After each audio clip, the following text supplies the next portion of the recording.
Hi all, this is Anjali और आज इस वीडियो में हम सॉल्व करेंगे back exercise of revision tour from the book Sumita Arora. So 12th IP का सिलेबस में है, आपके पास एसक्यूएल सीएस में भी है। सो चाहे आपके पास 12th सीएस हो या आईपी हो, this is what you should watch. और जो 11th क्लास के स्टूडेंट्स हैं जिनके पास आईपी है वो भी ये देख सकते हैं, बिकॉज अभी हम रिविजन टूर कर रहे हैं। That means these are all the things which we had in 11th। तो अगर आप अभी इसको देखोगे तो आपकी रिवीजन हो जाएगी 11th के सिलेबस की भी। सो सबसे पहला क्वेश्चन अगर हम यहाँ पे देखें, सो वो है how are SQL commands classified. So SQL commands कैसे क्लासिफाई होती हैं? There are different parts of SQL commands. SQL is a query language. तो इसमें जो कमांड्स होती हैं उनके मेजर टाइप्स जो हैं वो है DDL, DML, TCS and DCS. DDL stands for Data Definition Language। ठीक है, इसका क्या मतलब है कि जिन कमांड्स की हेल्प से आप टेबल क्रिएट कर सकते हो, डेटाबेस क्रिएट कर सकते हो, टेबल के स्ट्रक्चर में चेंजेस कर सकते हो, तो वो सब डेटा डेफिनेशन लैंग्वेज के अंडर आता है। So that is DDL, data definition language. ठीक है, सो टेबल के स्ट्रक्चर मतलब पूरा डेटाबेस में कुछ क्रिएट करना हो, डिलीट करना हो, वो सब DDL के अंदर है। लेकिन जब आपकी कमांड्स डेटा पे काम करती हैं, जैसे कि आप एक्चुअल डेटा इंसर्ट करा रहे हो, जो डेटा है उसे मॉडिफाई कर रहे हो या एक्चुअल डेटा डिलीट कर रहे हो, सो डेटा पे काम करने वाली कमांड्स को हम डेटा मैनिपुलेशन लैंग्वेज कहते हैं। और इसमें से जो सिलेक्ट कमांड है that is use for data retrieval, जहाँ पे आप डेटा टेबल में है उसे सिर्फ फेच करके देखना चाहते हो कि क्या फेच होके आएगा depending upon your query, that is DML। TCS stands for transaction control statements. So transaction control statement का मतलब क्या है कि जब हम काफ़ी सारी क्वेरीज एक साथ देते हैं तो हम बता सकते हैं कि हमें क्या पार्ट सेव करना है और क्या पार्ट अनडू करना है। सो जैसे कि आपके पास एक स्टेटमेंट है यहाँ पे कमिट। कमिट का मतलब होता है save the changes. Roll back is like undo, cancel the changes. So ये अब आगे जाके आप डिटेल में करोगे, बट अभी के लिए क्लासिफिकेशन में आपको याद रखना है TCS, that is transaction control statements. Then चौथा पार्ट जो है वो 12th में है ही नहीं आपके सिलेबस में, बट स्टिल वो जो पार्ट है वो है डेटा कंट्रोल स्टेटमेंट्स। इसकी हेल्प से जब मल्टीपल यूज़र्स होते हैं तो हम दूसरे यूज़र्स को ग्रांट दे सकते हैं अपने टेबल पे काम करने के लिए, उसे कहते हैं डेटा कंट्रोल स्टेटमेंट्स। अब ये तो आपका हो गया क्वेश्चन 1। सेकेंड क्वेश्चन है differentiate between DDL and DML command. जैसे मैंने अभी आपको बताया, इसको बस आप टैबुलर फॉर्म में लिखोगे। सो DDL command is data definition language, DML is data manipulation language. DDL command is used to deal with the database and table structure. So it is to deal with the database schema, not the data. Whereas DML is to work on the data.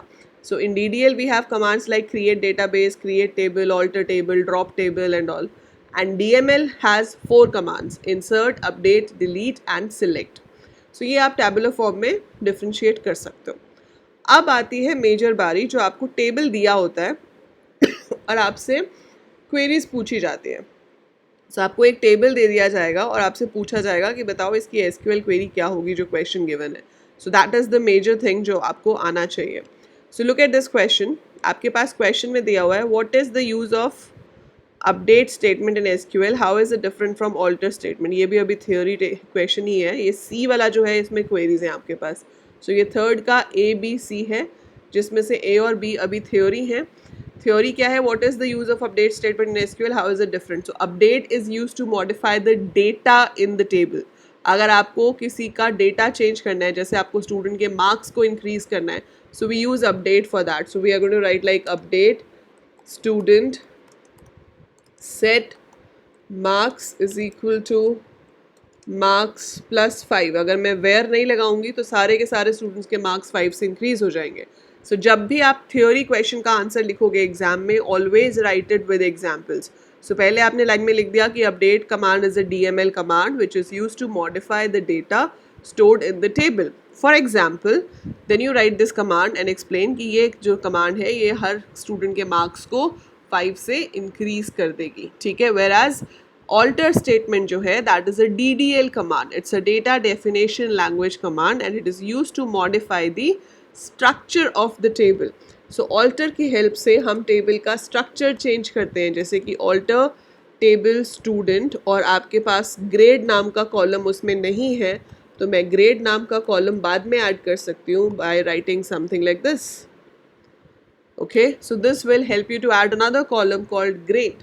So this is alter table. So that is the difference. Update data को modify करता है जबकि alter table के structure को modify करता है। Okay, B है Mr. Shankar created a table vehicle with 3 rows and 4 columns. He added 1 more row to it and deleted 1 column. What is the cardinality and degree of the vehicle? So degree का मतलब होता है number of columns in a table and cardinality का मतलब होता है number of rows in a table. So by default इसकी cardinality 3 थी और degree 4 थी।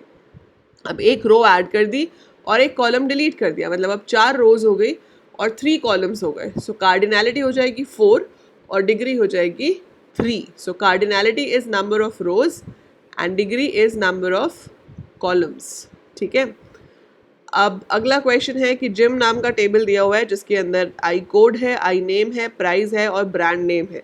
सो जैसे कि कोड है G101, नेम है power fit exerciser and 20,000 is the price and brand name है पावर जिमिया। ऐसे बाकी सारे वैल्यूज दी हुई हैं। अब क्वेश्चन दिया है to display the names of all the items whose name starts with A. So आपको क्या करना है, उन सारे आइटम्स के नाम शो करने हैं जिनका नाम A से स्टार्ट होता है। सो स्टार्ट होता है तो हम क्या करेंगे, वी विल राइट सिलेक्ट। अब ये बहुत ज़रूरी है कि आप यहाँ पर सिलेक्ट स्टार लिखोगे या कॉलम का नाम लिखोगे। अगर कहा जाता कि डिस्प्ले लिस्ट ऑफ आइटम्स तो आप स्टार लिखते क्योंकि आपको सारे कॉलम्स दिखाने हैं, लेकिन यहाँ पे बोला है to display the names of all the items. जब नेम्स बोला है तो नेम ही दिखाना है, आप सारी डिटेल्स नहीं शो करोगे। So you will write select I name from table का नाम जो कि है जिम। सो पहले हम लिखते हैं सिलेक्ट कीवर्ड, उसके बाद वो सारे एट्रीब्यूट्स जो देखने हैं, फिर फ्रॉम कीवर्ड, फिर टेबल का नाम और उसके बाद आती है कंडीशन। सो कंडीशन क्या है, where what, name starts with A. So यहाँ पर लाइक ऑपरेटर हम यूज़ करेंगे। सो हम लिखेंगे I name like A percentage semicolon. So I name में मैं अगर स्मॉल भी लिखूँ तो कोई फ़र्क नहीं पड़ता, SQL केस इनसेंसिटिव है तो capital small will not differentiate. यहाँ पर आपने लिखा like A percentage, like is use for pattern matching. So that says कि A पहला अल्फ़ाबेट होना चाहिए, परसेंटेज का मतलब है any number of characters. So first letter has to be A और उसके पीछे कितने भी और लेटर्स हो सकते हैं। So that is how we check कि उन सबको दिखाओ सिर्फ जिनका नाम A से शुरू होता है। अगर आपको ये क्वेरी दी होती और पूछा होता कि इसका आउटपुट बताओ तो आउटपुट में सिर्फ एक ही आता है, ये एक्वाफिट हैंड ग्रिप, क्योंकि सिर्फ वही A से शुरू होता है। सो आंसर होता है एक्वाफिट हैंड ग्रिप, बट आपको क्वेश्चन लिखना है तो this is your SQL query for this. अच्छा, अगला है to display I code and I name of all the items whose brand name is reliable और कॉस्कोर।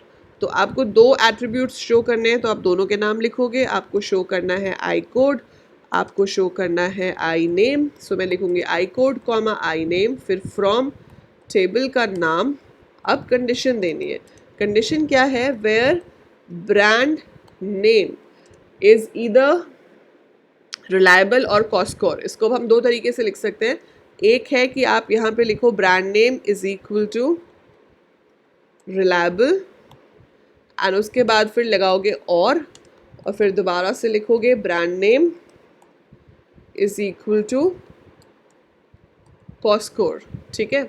सो ये आपकी क्वेरी हो जाएगी, you will get full marks for this. दूसरा तरीका क्या है इसको लिखने का कि मैं सिर्फ वेयर वाला पार्ट आपको दोबारा लिख के दिखा रही हूँ। सो ये वेयर वाली चीज़ हम इन से भी कर सकते हैं, where brand name in, brand name इन का मतलब क्या होता है कि हम ब्रैकेट में कुछ वैल्यूज़ दे देंगे।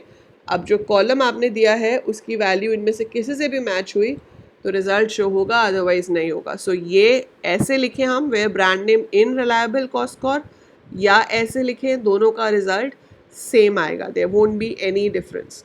सो मार्क्स आपको दोनों में मिलेंगे, आउटपुट दोनों का सेम आएगा। सो टोटली आपकी मर्जी है आप कैसे लिखना चाहते हो, you can write that way. Third है to change the brand name to fit trend India of the item whose I code is G101। आपको ब्रांड नेम चेंज करना है। अब चेंज करने के लिए हम क्या लिखेंगे, अपडेट। जब डेटा मॉडिफाई करना हो, डिस्प्ले के लिए सिलेक्ट होता है, डेटा को चेंज करना है तो आपके पास अपडेट है। अपडेट के बाद अगला वर्ड आता है सेट। सो पहले तो टेबल का नाम आएगा। सो टेबल कौन सा अपडेट करना है, जिम। फिर आएगा सेट। सेट क्या करना है, ब्रांड नेम सेट करना है। सो हमने यहाँ पे चेंज करना है ब्रांड नेम को। ब्रांड नेम को क्या करना है, आप नई वाली वैल्यू लिखोगे यहाँ पे। सो ब्रांड नेम को हमने करना है फिट ट्रेंड इंडिया, ठीक है। अगर मैं यहाँ पे वेयर में कोई कंडीशन नहीं दूंगी तो सारे के सारे जितने भी आइटम्स हैं सबका brand name fit trend India हो जाएगा। लेकिन हमें कंडीशन दी हुई है, कंडीशन दी हुई है कि जहाँ पर आई कोड जो है वो G101 है, सिर्फ उसी का ही ब्रांड नेम चेंज होना चाहिए। तो हमने यहाँ कंडीशन दे दी that where I code is equal to G101। सो जहाँ कंडीशन मैच होगी सिर्फ वही वाला ब्रांड नेम अपडेट होगा। So that is how we can update the data in a table. इसके बाद आता है नेक्स्ट क्वेश्चन जो कि है add a new row for the new item gym with the details। अब रो इंसर्ट करनी है तो इंसर्ट इनटू कमांड होगी, उसके लिए आप लिखोगे इंसर्ट इनटू, फिर टेबल का नाम जो कि है जिम, फिर है वैल्यूज़, और वैल्यूज़ में ये सारी वैल्यूज़ एक एक करके दे दो। ध्यान रखेंगे कि जो वेयर केयर है वो कोट्स में आना चाहिए। वैसे तो उन्होंने उसके अकॉर्डिंगली ही दिया हुआ है, सो इट्स वेरी इजी, आपको सिर्फ वैल्यूज़ लिखनी ही है यहाँ पे। So exerciser, then we have 21,000, then you have GTC fitness, that is it, and a semicolon here. So insert into gym values and then you give the values which you have to insert. Simple. So this is how we can write the answers. So आपको मैंने videos already share की थी to do this database thing, वो link मैं दोबारा से डाल दूंगी डिस्क्रिप्शन में। तो अगर आपको इन क्वेरीज में से किसी में भी डाउट है या प्रॉब्लम है, नहीं समझ आ रहा है, तो please watch those videos first and then watch this again to understand कि हमने ये क्वेरीज कैसे लिखी हैं, ठीक है। सो ये हो गए आपके चारों के आंसर और ये 4 मार्क्स आपको इजीली इससे मिल जाएंगे। सो SQL is very easy language and it's very scoring, और आपके एग्जाम में वेटेज भी इसकी अच्छी खासी है। So prepare it well and practice it well so that कहीं पे छोटी सी भी गुंजाइश ना हो कोई मार्क्स लूज़ करने की इसमें, right. That is it for this video. इसके आगे के क्वेश्चंस भी हम अगले सेक्शन में करेंगे। सो अभी हमने सिर्फ 1 2 3 किया है। We have many more questions, like this is your 4th question, then we have 5th question, 6th question, बहुत सारे क्वेश्चंस हैं। So will be doing them one by one. I will complete the exercise very soon. आप भी practice करते रहो, और कहीं और कोई क्वेश्चन मिलता है, स्कूल के असाइनमेंट में मिलता है जो नहीं समझ आ रहा कैसे होगा, you can always send in the WhatsApp group, या आप मुझे ईमेल कर सकते हो and I'll be providing you solution for that as well. That's it for this video. By the time I upload more, keep watching, keep learning, and do subscribe the channel.